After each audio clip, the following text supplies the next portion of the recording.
Bonjour les amis, les âmes de la Terre. Aujourd'hui, mercredi 17, je crois bien que nous sommes le 17 janvier, vidéo développement transpersonnel. Donc je vais vous parler de maladie. Parce que effectivement, on va traverser le personnel pour voir qu'est-ce que ça vient nous dire, cette dissonance au niveau du corps physique.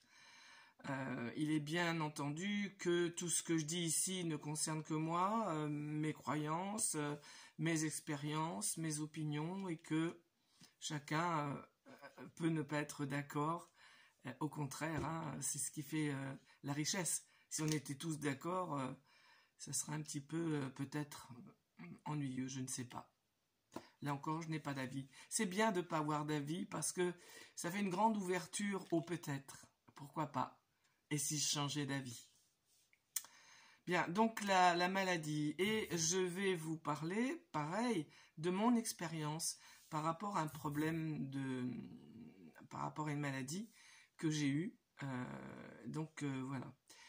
En préambule, je voulais vous dire que depuis que j'ai 40 ans, je travaille au niveau spirituel, je vous l'ai déjà dit, et puis très rapidement, au bout de 5 ans, enfin très rapidement, peut-être pas très rapidement, parce que c'était galère quand même à vivre, mais au bout de 5 ans, je me suis rendu compte que oui, le pardon à skier, le lâcher-prise, tous ces superbes concepts, l'amour inconditionnel que j'avais envie d'incarner, j'y arrivais pas. Il y avait trop de choses à l'intérieur qui hurlaient la colère, le chagrin, le ressentiment, voilà, la victimisation. J'avais envie d'exprimer tout ça, je ne pouvais pas faire autrement.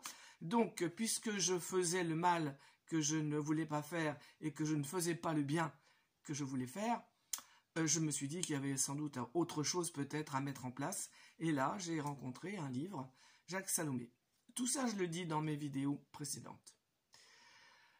Et puis...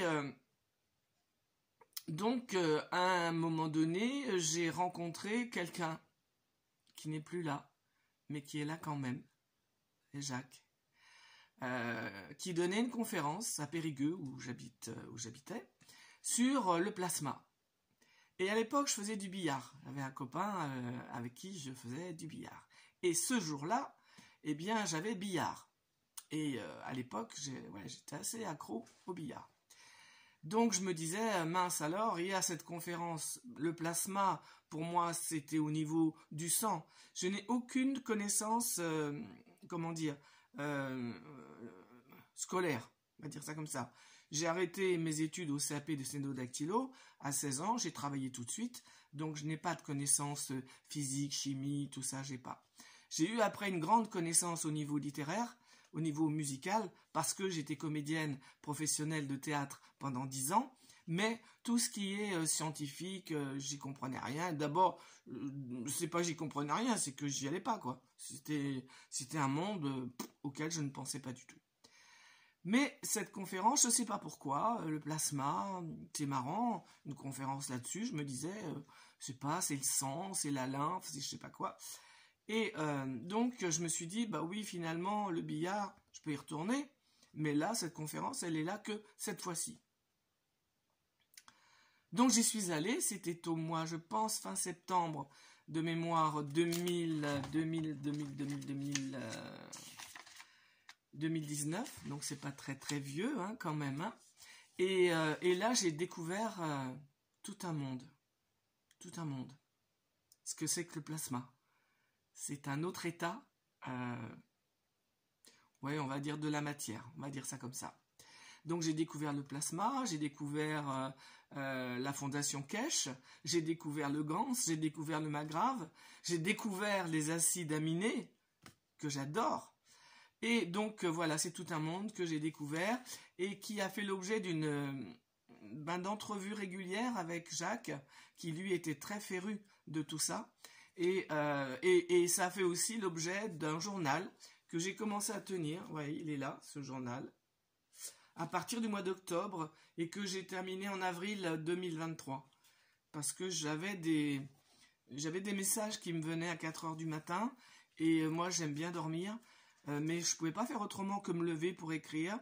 Et donc oui, j'ai écrit des trucs que je transmettais à Jacques par rapport à des données, on va dire scientifiques, cosmiques, auxquelles je comprenais rien du tout, mais que je transmettais à Jacques qui lui connaissait tout ça et il pouvait continuer à travailler par rapport aux données que je lui transmettais. Voilà. Qu'on m'avait pas demandé de lui transmettre, hein, c'était juste pour mon information que ça venait à 4 heures du matin. Donc voilà, si ça vous intéresse et si ça m'intéresse aussi, je me permettrai de vous lire. Alors voilà, vous voyez, on a de quoi faire, hein. Mais en fait, dans ce classeur, j'ai mis quelque chose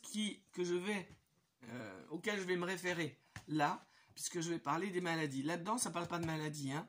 Ça parle de Gans, de Mercure, de Mika, de météorites, d'Enki, voilà, que je connaissais pas non plus. C'est important de dire que tout ça, je connais rien du tout, mais quand on me disait des trucs, je dis mais qu'est-ce que c'est ce bidule et qui c'est celui-là et voilà. Bien, je vous lirai si ça vous intéresse. Donc, la maladie. Ça m'intéressait parce qu'en tant que thérapeute et qu'accompagnatrice, bien sûr, je me suis beaucoup intéressée au langage symbolique du corps, que ce soit sur tous les corps. Ça c'est quelque chose qui m'intéressait et que j'approfondissais avec des lectures, avec des introspections, parce qu'il n'y a rien de tel, hein.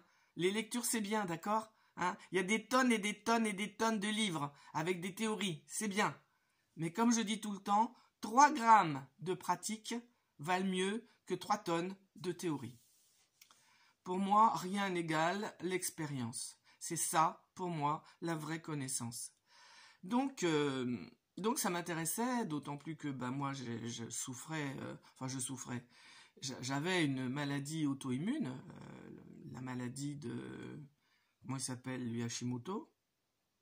Ouais, c'est lui, parce qu'il y en a 2. Hashimoto, puis l'autre, je ne me rappelle plus. Vous voyez, c'est bien d'avoir oublié. Ça montre que c'est plus là. Donc, je passais d'hypo en hyperthyroïdie et c'était très très pénible d'avoir comme ça ces sautes d'hormones. Mais à vrai dire, rien n'y faisait parce que depuis je ne sais pas combien d'années, hein, vous voyez, mes cheveux, je me traitais avec du néomercazole, je faisais des prises de sang toutes les semaines, tous les 15 jours. J'ai quand même pas mal morflé par rapport à ça. Et donc, en tant que thérapeute, bien sûr, ça m'intéressait de voir un petit peu que dit la maladie. Alors on dit la maladie, j'adore tous ces poncifs qui pour moi me font rigoler, comme le genou, vous voyez, on entend, ah bah oui, le genou, c'est parce que tu as un problème avec le jeu et le nous. D'ailleurs, il y a des livres, il y a Lise Bourbeau, Monsieur Odoul, puis il y en a d'autres hein, qui ont fait, je crois qu'il y a un gros livre, je sais plus comment il s'appelle, qui sont des références par rapport à ça. Puis il y a surtout le docteur Hammer, qui a été emprisonné, parce que lui avait donc découvert que la maladie est plutôt un message bienfaiteur, que le cerveau envoie à travers donc le corps physique, puisque l'être humain n'a pas entendu les autres signaux avant, donc pour permettre à la personne de se rendre compte qu'il y a quelque chose au niveau relationnel avec elle-même ou avec les autres ou avec la vie qui fait qui n'est pas résolu et qu'elle n'entend pas, et comme elle ne le résout pas, eh bien il y a une disharmonie. Je parle souvent de disharmonie parce que pour moi tout est harmonie dans le cosmos et dans l'univers. Et Dieu, le divin, est harmonie absolue. Donc il s'agit de trouver et de maintenir cette harmonie. Et donc cette dissonance, cette disharmonie, puisqu'elle n'est pas regardée par le corps physique, donc par la personne, eh bien le cerveau va envoyer des messages réguliers. Alors au départ, ce sont des petits messages qui vont toucher la personne, mais pas d'une façon grave, mais si la personne n'entend pas et qu'elle continue, vous voyez par exemple, on va dire que quelqu'un a mal à la gorge, une gorge irritée, voilà, et tousse un petit peu, et puis c'est régulier. Alors on va voir le médecin lui donne un traitement allopathique, bien sûr, qui va donner des effets collatéraux secondaires pas top du tout pour le corps. Bon, et effectivement, la personne, elle va plus tousser, ça va aller mieux. Elle croit qu'elle est guérie. Mais puisque la problématique relationnelle n'a pas été vue et n'a pas été résolue, eh bien, ça va continuer. Et peut-être que quelques mois après, la personne, elle aura, je sais pas, moi, un problème au dos ou au cou, je sais pas trop où, moi. Mais en tout cas, c'est important. En tout cas, le cerveau envoie toujours au corps un message et il l'envoie à la partie du corps qui correspond à la problématique. C'est pour ça qu'on dit souvent que quand j'ai un problème aux yeux, ça va être intéressant que je puisse voir, regarder qu'est-ce qui dysfonctionne dans ma vie, que peut-être je vois trop, je suis trop focalisé dessus, ou pas assez, ou je suis un peu aveugle là-dessus, qu'est-ce que je laisse passer, que je laisse pas passer, vous voyez ? C'est pour ça que moi, les livres ne m'intéressent pas. Les livres, pour moi, par rapport à ça, il y a des livres qui vous parlent de tout ça. Hein. Quand on a mal ici, c'est parce que c'est ça, c'est parce que c'est comme les rêves. Hein. Tout ça, ça me fait rigoler. Je n'aime pas les choses toutes faites. C'est comme ça, je suis libre. Donc, mais par contre, oui, c'est vrai, ça sert de guide. Par exemple, on va dire le genou, puisque c'est le je et le nous. Tu as un problème avec le je et le nous, ça peut être rigolo. Bah, je vais déjà chercher ça. Le je, le nous, puis peut-être que ça ne me parle pas, mais je vais chercher ailleurs. Alors le genou, est-ce que je suis trop... est-ce que je me mets trop à genoux devant quelqu'un en général? Est-ce que je suis trop rigide et que du coup, bah non, moi j'ai pas envie de me mettre à genoux, et vous voyez? Et le fait de parler alors à soi-même plutôt à quelqu'un en face qui a cette expérience, on va dire, d'accompagnement, va permettre ce jeu de piste en fait, ce jeu d'exploration, ce jeu d'archéologie parfois, parce qu'on va aller loin parfois dans la vie. Et donc ça permet ça, les livres. Mais en aucun cas, en tout cas en ce qui me concerne, je prends à la lettre ce qui est dit. Je ne prends rien à la lettre, ni même tout ce qui est, comme je vous l'ai dit, ange, archange, Jésus, Enlil, Enki. Je ne prends rien à la lettre. Voilà, c'est comme ça. Donc, c'est important d'écouter son corps. C'est important de mettre de l'harmonie dans sa vie, partout. C'est plus qu'important, c'est crucial, c'est vital pour ce corps-là, qui est mon temple, qui est l'instrument avec un grand I avec lequel j'expérimente la vie. C'est quand même un cadeau. Au départ, c'est un cadeau. Après, c'est ce qu'on en a fait qui rend la chose plus difficile. Mais au départ, c'est un cadeau. Et donc, c'est important d'être attentif à l'harmonie qui est autour de ma vie, qui est dans ma vie, à la beauté, au sens du sacré, tout ça dont je reparlerai.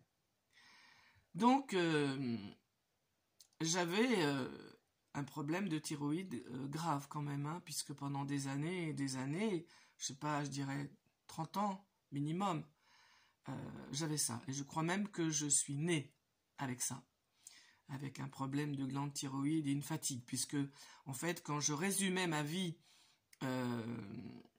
de jeune adulte, eh bien, le mot qui venait spontanément, c'était fatigué. J'étais très fatigué dans ma vie, d'une façon générale, jusqu'à ce que je commence à travailler sur moi. Donc, j'avais ce problème de thyroïde, et puis j'avais un médecin qui, texto, m'avait dit, parce que j'étais très féru au niveau thyroïde, hein, je me documentais beaucoup, comme tout. En fait, quand je m'intéresse à quelque chose, je vais vraiment à fond dans tout ce qui est information par rapport à cette chose-là. J'aime ça. Ma curiosité aime bien être assouvie. Et donc, quand j'allais voir cette médecin, c'est moi qui lui parlais. Alors, je ne me rappelle plus trop, hein, j'ai pris note, mais je ne sais plus où c'est. De ça, de la thyroxine, de l'équilibre entre d'où venait, parce que ça vient, je ne sais plus, de l'hippocampe, ou je ne sais plus quelle partie du cerveau. Enfin bon, j'en connaissais à l'époque un rayon. Et j'étais étonné parce qu'elle me donnait du néomercazole. Le néomercazole, c'est fait pour freiner la thyroïde, mais vraiment la freiner. Et à un moment donné, vu les analyses que je faisais régulièrement, j'avais le ressenti que la thyroïde, elle en avait marre du néomercazole. Et que vraiment, elle était naze, quoi. Elle était crevée. Donc je vais la voir, avec mes résultats d'analyse. Alors, elle ne m'auscultait jamais, hein. Je restais en manteau, et puis voilà, quoi. Ni la gorge, hein. Elle m'avait dit, il faut aller voir un ORL. Voilà. Bon. je lui dis, c'est quand même bizarre parce que moi j'ai vraiment le ressenti, vous voyez là mes analyses montrent que vraiment ma thyroïde elle fonctionne plus du tout, et moi j'ai vraiment le ressenti que c'est quand même embêtant quoi. Et elle dit ah ben on va continuer à la flingue, et elle s'arrête. Bah, flingue, ce qui vient derrière, c'est flinguer, hein. Il n'y a pas non plus tellement d'autres mots, hein, pour flingue. Et donc, j'ai entendu qu'elle disait, bon, on va continuer à la flinguer. Et elle s'est arrêtée. Et j'ai dit, ah bon, c'est ça que vous voulez faire? Ah, d'accord. Ah bah oui, maintenant, je comprends mieux. Je comprends mieux pourquoi, malgré ce que je vous demande, et puis malgré les résultats, vous continuez à me donner du néomercazole. Et j'ai arrêté, bien sûr, hein, d'aller la voir. Et j'ai tout arrêté. Et puis je ne faisais même plus de prise de sang. Donc j'ai tout arrêté pendant quelques années quand même. Et puis là, je me sentais, vous voyez, ça date du mois de juin, ce que je vais vous lire, date du mois de juin. Je me sentais très fatiguée. Et je sens quand c'est pas de la fatigue habituelle. Hein. On peut être fatigué, mais là je suis pas fatigué, je suis en pleine forme. Bon, mais je sentais que c'était lourd. Et donc, là, je vais voir une autre médecin à laquelle je raconte mon histoire. C'est important, vous voyez, de dire tout ça. Hein? C'est important qu'on sache, les médecins, comment ils fonctionnent avec leur serment d'Hippocrate. C'est quand même bien de ne pas être dupe de rien. Ne soyez dupe de rien, ni de personne. Alors, donc, au mois de juin, j'ai ce problème-là, et je note. Donc c'est une maladie auto-immune. Déjà, je savais pas ce que c'était auto-immune. Vraiment. J'avais lu, mais auto-immune quand même. Je me suis remémoré. C'est les hormones que les anticorps mangent sont les hormones T4. Dans une maladie auto-immune hypothyroïdienne ou hyperthyroïdienne, les hormones que les anticorps mangent, parce qu'en fait, le système immunitaire, il est vachement important. C'est lui qu'on veut attaquer là depuis pas mal d'années. Il est vachement important. Tout seul, il régule l'homéostasie du corps. Tout seul, il régule notre bonne santé. Donc, quand on a une maladie auto-immune, ça veut dire que les hormones, alors pour moi thyroïdiennes, que les anticorps mangent sont les hormones T4. Elles s'appellent comme ça, les T4. Vous allez voir l'importance de ce terme T4. De cette hormone T4 se crée l'hormone T3. C'est l'hormone T4 qui crée l'hormone T3, qui à elle, les deux hormones, donnent un taux global nommé TSH, que l'on cherche quand on fait une analyse de sang. C'est pour ça qu'on fait que le TSH, parce que si le taux de TSH est bon, eh ben ça veut dire que les deux hormones sont bonnes. Je fais une petite parenthèse pour vous dire que les plafonds des analyses que font les labos ont été baissés pour permettre de trouver une problématique de santé. Juste une aparté. Donc, dérèglement de T4 ou T3 qui vont signaler soit une hypothyroïdite, soit une hyperthyroïdie. Déficience en T4, d'où déficience en T3. Là, j'ai noté tout ce qui venait, mais vous allez voir après. Hein. Mon système immunitaire produit des lymphocytes, des anticorps qui me mangent. Vous vous rendez compte? Le constat? Mon système immunitaire produit des lymphocytes, parce que c'est les anticorps, ce sont des lymphocytes qui me mangent. C'est pour ça que c'est auto-immune. Anticorps, anti-moi.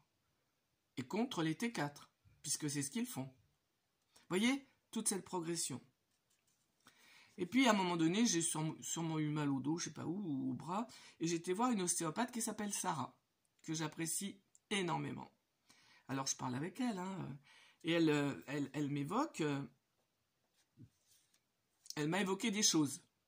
On parle un peu, elle donne pas des trucs absolus, mais on parle, et moi j'écoute. J'écoute avec, comme dit Jacques Salomé, Linda, elle entend plus que ses oreilles. Donc, elle m'a évoqué ça, qui me faisait me dire, les anticorps confondent parce qu'ils n'ont pas envie de me tuer, les anticorps antinomiques. Mais ils confondent les molécules de T4, la L-tyroxine, avec des molécules de gluten. Moi, je me suis dit ça, parce que c'est ce que j'ai lu sur YouTube. Hein.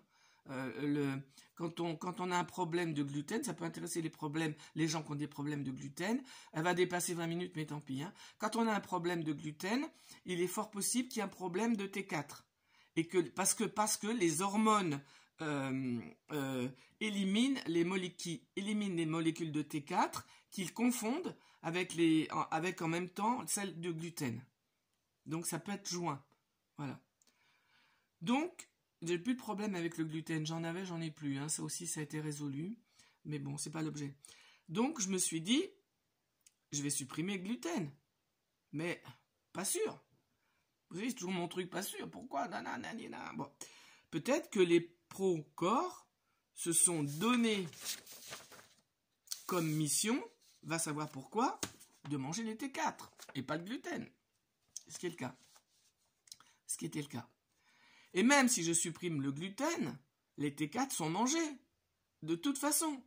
Puisque, va savoir pourquoi, les anticorps tuent les T4. Donc, les pro-corps se trompent et me tuent plutôt que de me mettre en vie, de me maintenir en vie. Quand Sarah a pris son livre, parce qu'elle a un gros livre, je ne sais plus le nom, c'est une référence. Hein. Quand Sarah a pris son livre sur le langage des maladies, elle me dit, Sarah, ce serait bien de regarder s'il y a une mémoire qui serait là, et qui resterait, et qui ferait que ce résultat existe. C'est vachement intéressant, ça. J'avais pas pensé à ça, moi. Et puis après, moi, j'ai un prof de piano que j'adore aussi, qui est loin, très très loin, mais que je garde précieusement. Lui, alors ça n'a rien à voir, hein, on parle pas du tout de tout ça avec lui, mais vous voyez, tout est intéressant à écouter, à entendre, tout. Après, on en fait ce qu'on en veut. Et donc ce prof me corrige beaucoup par rapport aux doigtés, aux mauvaises positions que j'ai accumulées pendant des années et pour lesquelles aucun prof ne m'a dit ce que c'était. Là aussi, il y a beaucoup à dire sur les professeurs de musique et de piano. Donc lui, il m'envoie des vidéos, parce qu'il est très loin. Et en corrigeant un morceau, je vois sa vidéo, et donc puisqu'il y a eu aussi le prof, qui en corrigeant mon morceau de piano, que j'ai envoyé il y avait quelques semaines, quelques jours, m'a dit, mais pourquoi vous mettez votre doigt de travers quand vous le passez, quand vous les posez sur les deux sols? Pythagore a dit que la droite est le chemin le plus court. Je trouvais ça rigolo, moi, qu'ils me citent Pythagore. Pourquoi ils me nomment Pythagore? Voyez? Qu'est-ce qui fait qu'il y aurait une mémoire à l'intérieur de mon être qui ferait que mon système immunitaire joue contre moi? Pourquoi? Par rapport à quoi? Quelle est son erreur? À quoi est-il obéissant? Vous voyez, c'est toutes les questions que je me pose et que je pose aux gens qui viennent me voir. Avec beaucoup d'amour. Bah oui, puisqu'en fait, il veut mon bien. À quoi il obéit du cerveau? C'est le cerveau qui donne les ordres.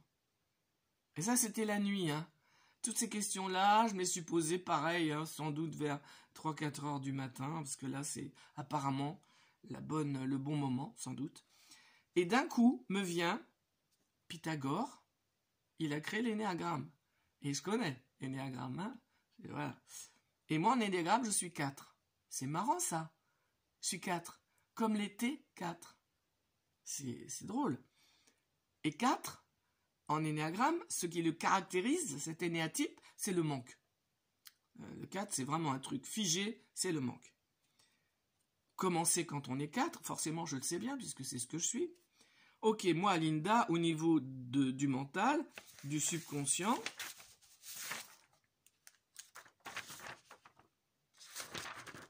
il doit manquer une page. Non, 2, pourtant 2. Voilà. Voilà, donc ça veut dire, ok, moi, Linda, au niveau du mental, du subconscient, bah oui, je sais ce que c'est que le 4. Mais il y avait aussi Sarah qui parlait de mémoire, imprimée, peut-être intégrée, et tout d'un coup, je me suis dit, donc, les anticorps mangent les T4. Et d'un coup, j'entends T4. Bah oui, je suis 4. Vous voyez? En fait, le T4, c'est juste un T avec un 4. Et c'est ça qu'on recherche dans les analyses. Et tout d'un coup, ce qui me vient, c'est T apostrophe ES, 4. C'est incroyable. Non mais c'est fabuleux. Et tout d'un coup, ben oui, je suis 4. Effectivement, mon corps me confirme que T4, et qui correspond à l'hormone T4.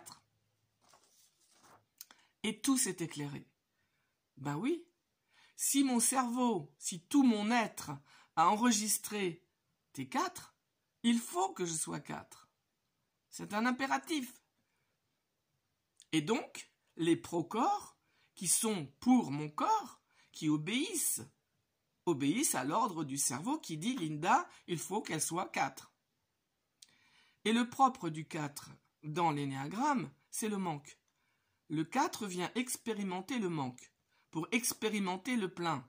Parce que la compulsion du 4, c'est le manque, mais la vertu du 4, c'est le plein. Mais enfin, bon, ça c'est l'énéagramme. Hein, bon.